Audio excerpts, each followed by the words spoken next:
Hall of Fantasy. Welcome to the Hall of Fantasy. Welcome to the series of radio dramas dedicated to the supernatural, the unusual, and the unknown. Come with me, my friends. We shall descend to the world of the unknown and forbidden, down to the depths where the veil of time is lifted, and the supernatural reigns as king. Come with me and listen to the tale of the Treasure of Kublai Khan.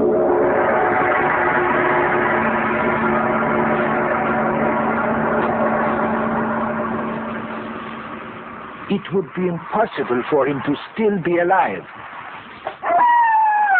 What was that? What? The sound I just heard. Only the call of the jackal, Miss Carlton. It frightens me. It is a brother to the wolf. They say its call means misfortune. There it is again. Take it easy, Marion. I don't know why I'm so nervous. Unless what? I had that same dream last night, Brad. But it was just a dream, Marion. I know, but it was so real. Even when I woke up, I felt that I'd actually been there. That you and Mr. Hussein were really dead. Go back.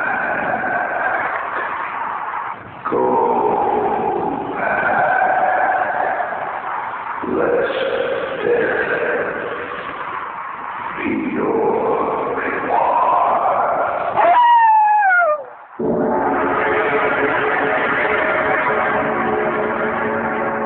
The Hall of Fantasy will present The Treasure of Kublai Khan in just a moment.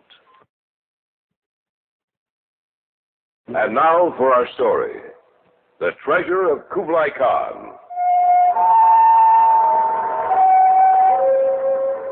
I first heard of the legendary treasure the night I met Abdul Hussein. Marion had invited me to the dinner that evening. Her brother, Brad Carlton, had some business with Hussein, and he too was invited for dinner. It was after the meal, when we had adjourned to the living room, that I first heard the tale. Yes, Abdul, I imagine some of our customs do seem strange to you. It is quite strange, my friend. When do you intend your return trip to Iran, Mr. Hussein? Well, I shall spend another 2 months in your country, Miss Carlton. Then I shall be forced to return to mine. I hope you have received a good impression of us. Oh, I would say I have. Though I will never understand why you people must have everything done so quickly. You don't enjoy life, always running from one place to another, trying to save time. I guess that's just the way we are. I shall never understand that. Abdul, when you were in my office today, you told me a little tale about Kublai Khan. I think Alan and Marion would be interested in hearing it. Oh, I am not so sure they would. Oh, no, please, tell us the story. We'd like to hear it. If you insist. Do either of you know much about Kublai Khan? Just that he was the ruler of Mongolia and the Mongol Empire. I'm afraid I don't know much more than that. It is amazing to me that we tend to remember only 1 or 2 facts about a man after he has been dead for some time. Yet, their stories are there in the dry pages of the history books.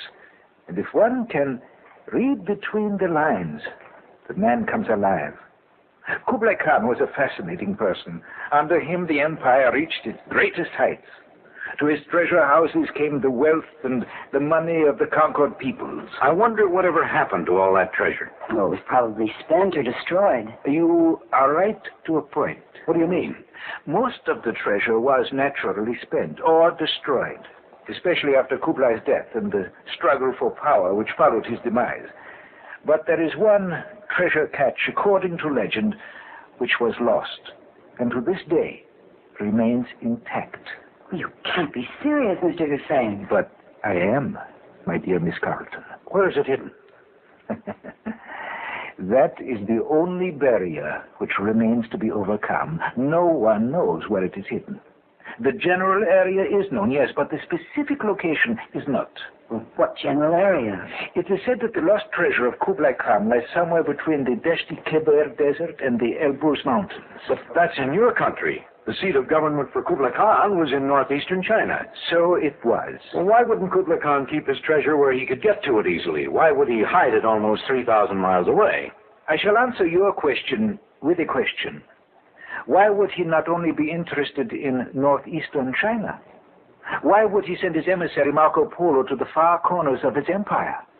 No. Kublai Khan's interests were large. His armies had to be paid, and they ranged all over his vast empire, guarding its borders. Why would he not hide treasure in old Persia? I didn't think about it that way. Yet it is quite logical. Shall I tell you what I know of the legend? Oh, Yes. please do. I'm sure they'd like to hear it. I shall.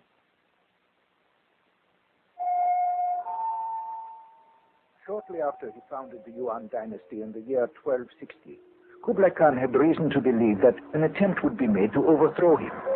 Kublai Khan was not sure whether the attempt would succeed or not, but if the attempt were made and was successful, then Kublai Khan planned to escape to Persia, from whence he would be able to direct an attack against the usurper. Accordingly, he sent for one of his ablest generals. You sent for me, O Khan? Yes, General Ling. You are to take enough men and supplies to transport the Shangtu treasure to Persia. There you will hide it and guard it. As you order, magnificent. When the treasure has been hidden, you are to kill all but a few of your most trusted men, so that no one will know the hiding place. If need be, destroy them all, and guard the treasure yourself until such time as I send to you. Yes, O great Khan. Remember, General Ling, if you must, destroy everyone, so that no enemies will stand on our backs, which are daggers point. It shall be as you desire, O Khan. Not one will escape alive. The treasure was transported to Persia. True to his word, General Ling picked a few of his followers, and together they destroyed the others. And then, one by one, Ling himself killed those that were left.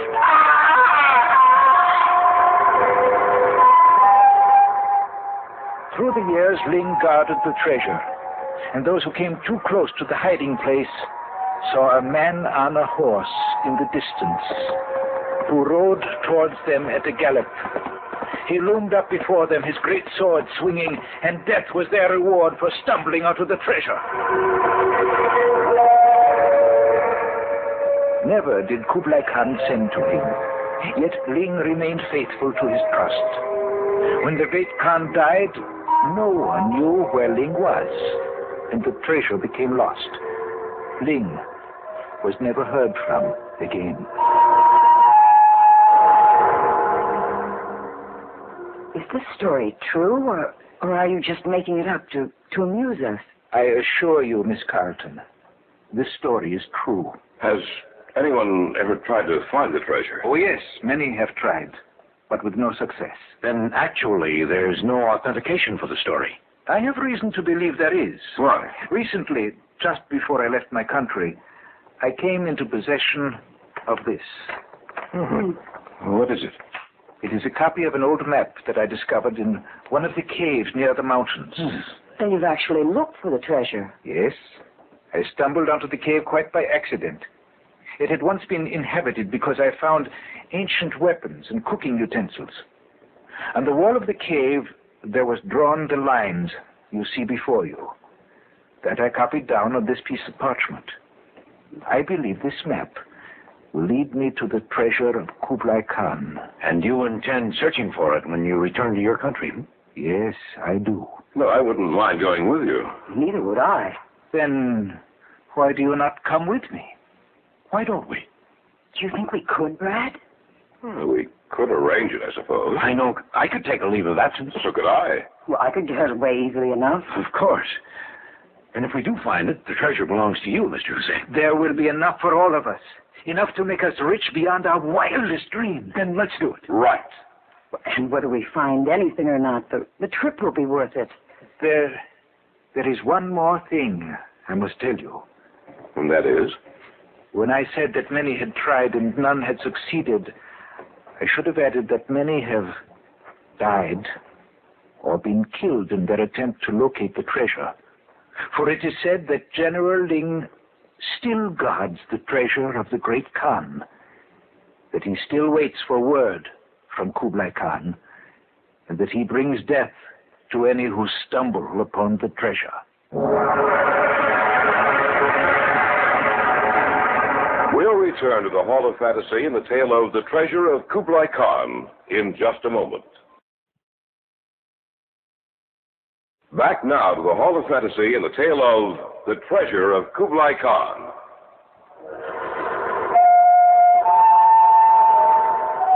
We were sure that the warning Abdul Hussein had given us was only a natural outgrowth of the legend that had grown up concerning the lost treasure of Kublai Khan. Even Hussein was dubious of the last part of his story. In the 2 months which followed, we cleared ourselves with the authorities, obtained visas, took our shots, and were ready to embark on the search for the treasure of Kublai Khan. It was the day before our departure that Marion mentioned her dream. What's the matter, Marion? You should be excited and happy. We're leaving tomorrow morning. I know, but, well, I just can't help it. Is Abdul coming here tonight? No, we're meeting him at the airport tomorrow. Anything wrong? I don't know. It's just that I had a dream last night. It frightened me, and I can't seem to shake it. Oh, what was it about? Well, do you remember that story that Abdul told us about General Ling riding his horse and killing everyone who came across the treasure? Yes? Well, the dream I had last night, it seemed so real. Well, tell us about it. Well, I dreamt that we were over there. We just crossed the desert. Ahead of us, the mountains rose up into the sky. I heard hoofbeats, and I looked up and saw a man on horseback riding toward us. He reined in and pointed to us. "Go back," he said. "Go back before it is too late." And then everything became confused. I dreamt that we stood there before the treasure, the four of us. And suddenly, I heard the hoofbeats again. And he rode up beside us and said, "I warned you. Now it is too late." And then he raised his sword over our heads. It started coming down, and I screamed. And then I woke up. And then what happened? Well, that was all. Except that when I fell back to sleep, I dreamed I saw pictures. Pictures? Yes, like photographs. They flashed before me one by one. I saw the four of us standing before the treasure, and then the man with the sword in his hand, and Hussein lying on the ground, dead. And what else? I saw you, Brad, lying on the ground, and you were dead. It was just a dream, Marion. You were probably excited last night when you went to bed. We've all been living for the day when we start off. That's why you had that dream last night. I don't know. Maybe it was a warning of some kind. It was only a dream, Marion. That's right. It's just a dream, nothing else. Your brother intends to live a long time. Still, it seems so real. It's so real.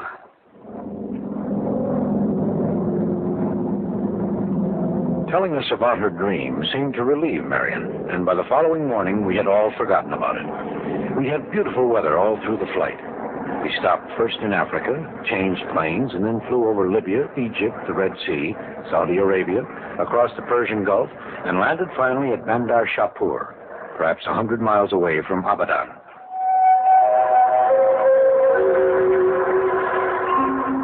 We went by car to Isfahan. There we picked up a guide and camels and started across the desert. We traveled slowly, being able to make only about 30 miles a day. 8 days after we left Isfahan, we caught sight of the Elburz Mountains. We were seated around the campfire. We have not much farther to go. We should reach the cave sometime late tomorrow. The cave? Yes, I want to go there first, to make sure the map is absolutely correct. From there, we will follow the map to its treasure. What if the map doesn't lead us to the treasure? Well, that is possible, I know.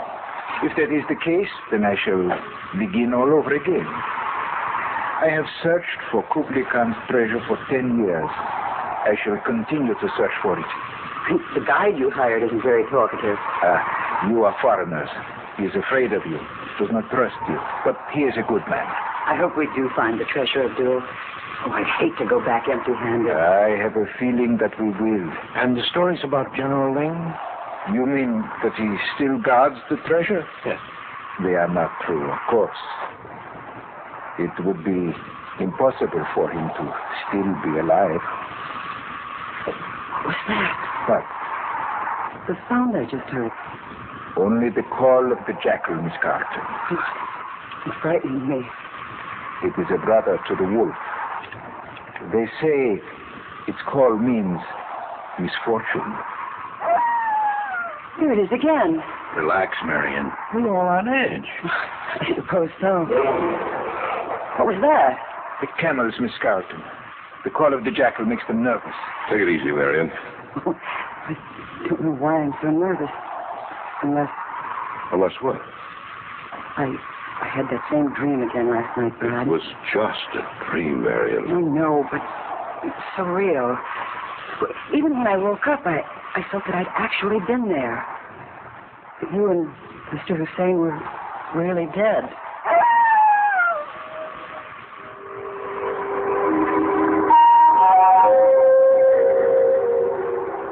I must admit that the howling of the distant jackal even made me nervous. Throughout the night, the creature cried out to the heavens as if it were warning us that death would be the only treasure we would find. The following afternoon, toward sunset, found us at the cave. This is the cave. Follow me. I was in such a hurry last time, I could not be sure that my map was accurate. We must be sure, for that will save us much trouble. Shine your flashlights around. Someone lived here, all right. Seems like we've stepped into another world from out of the past. Shine your lights over on that wall, if you will. Yes, there. You can see what I copied down. I will check my map against it. I wonder who lived here. Someone long since dead and buried, Marion. You know, it is a trifle frightening to be in here in this cave, where someone lived generations, probably centuries ago. Yes, I thought so. What is it, Abdul? My map was wrong. In my haste, I made a mistake. However, now it is corrected. Are we going out today? No, it is much too late. The sun will set soon. We will continue tomorrow. We will camp here for tonight. Not in the cave. Why not? Not in here. Outside, yes, but not in here. We will camp outside, Miss Carter. Yes, of course. It's just that What's the matter, Marion? I thought I heard something. I didn't hear anything, nor did I. Brad? No, Marion. I didn't hear a thing. Then I must have been wrong. What did you think you heard? A voice. A soft voice saying, "Go back before it is too late."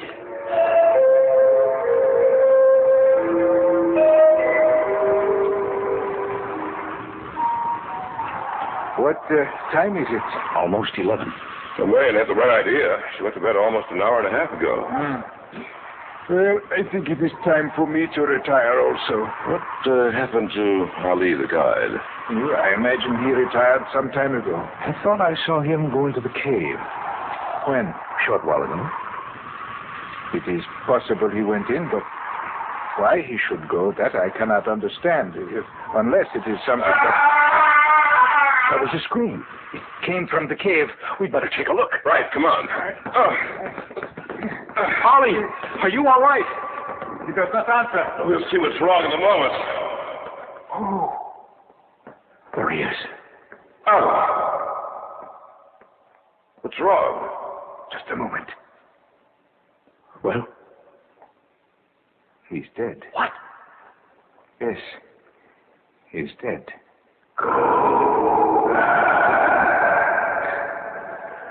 Go back. Let death be my reward.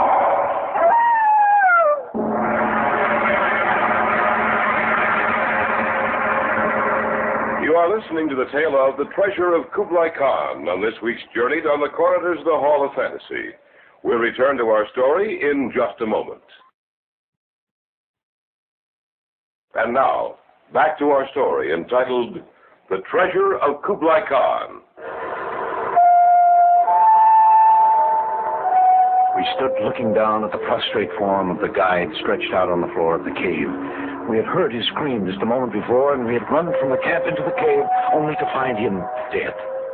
Go back, lest death be my reward. What was that? I don't know. I heard something. Yes, so did I. Shine your light around. No one seems to be in here. Then where did that voice come from? Maybe we were mistaken, perhaps. It was just the sound of the wind we heard. No, it was a definite warning. It said, "Go back, lest death be thy reward." I am not going to turn back now. Not after all these years. No one's asked you to go back, Abdul. What are we going to do with him? Bury him here. And then in the morning we can start out as early as possible. We should reach the treasure by tomorrow evening. I have warned you.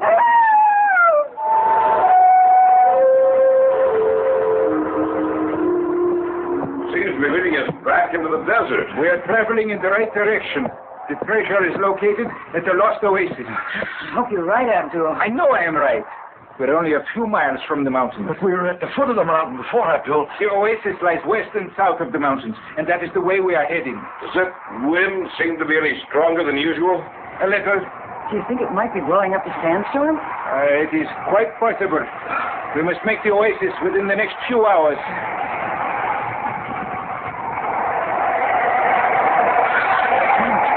It should be just up ahead. I can't see a thing in the storm. Unless we have gotten off the trail, we should be at the oasis any minute now. I hope you're right, Abdul. Isn't that something up there? I can't see.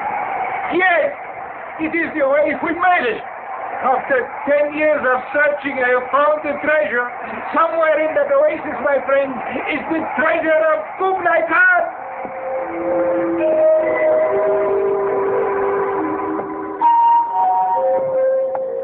It's getting dark. Yes. The night is upon us. Maybe we ought to wait until the morning comes. No, we've come this far. I want to see the treasure now. I sense that we are getting very close to it. Look, up ahead. Yes. Yes, that is it. Be careful. We have found it. We have found the treasure of Kublai Khan. It's like a small oriental temple. There's no doorway, just an arch opening into the building. Let's go inside. Yes. All right. Shine your flashlights around.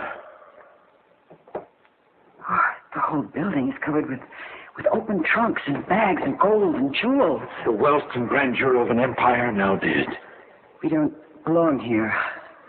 I feel that we're looking at a dead world. The night is upon us, and the jackal is telling the creatures of the desert that we are here. Why don't we go back to our camp? Just a minute. I'll take some of these with me. I want to tell myself this isn't just a dream. Put them back, Brad. What's the matter with you, Marion? Maybe you ought to put them back, Brad. I think Marion's right. This is the treasure of a dead world. It should remain dead. You mean we should leave a treasure here and go back empty-handed? Don't be a fool. And I shall take some too. Yes, Abdul. The jewels we hold in our hands are enough in themselves to make us rich. But all of it is ours. All of it. Yes, all of it.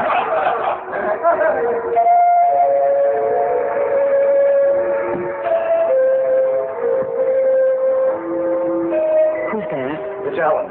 Oh, I was afraid it would be someone else. Who? General Ling. Neither could I. That's why I came out here. Listen. Yes, I heard it too. Sounds like someone riding a horse. Marion, look, over there. In the moonlight, there's a man on a horse riding toward our camp. Wait, it's just like the dream I had. Abdul. I heard something out here. Yes. So did I. There's a man on a horse riding towards our camp. Or maybe someone else has found the treasure. We must stop him. Yes, let's go. Yes. Brad, come back. Abdul, don't be a fool. Brad! I'm going after You're staying right here. The man on the horse has a sword. Look out, Brad! Look out! He's the sword!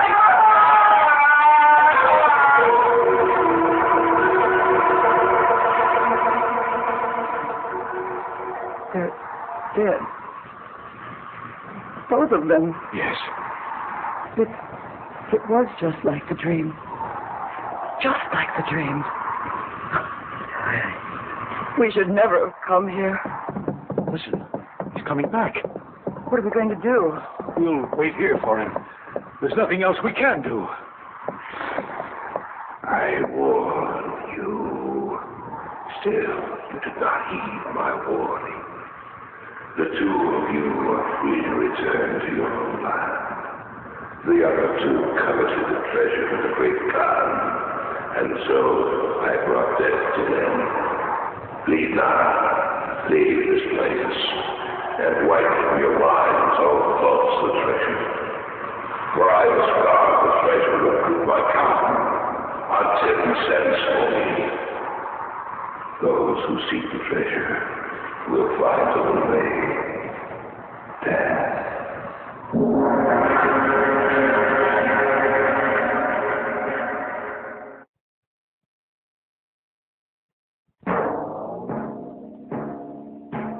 So runs tonight's tale of the unusual, the terrifying, the unknown. Join us again when next we journey down the corridors of the Hall of Fantasy to hear another strange tale of the supernatural. All characters and events portrayed in these programs are fictional, and any similarity to actual events or persons, living or dead, is purely coincidental.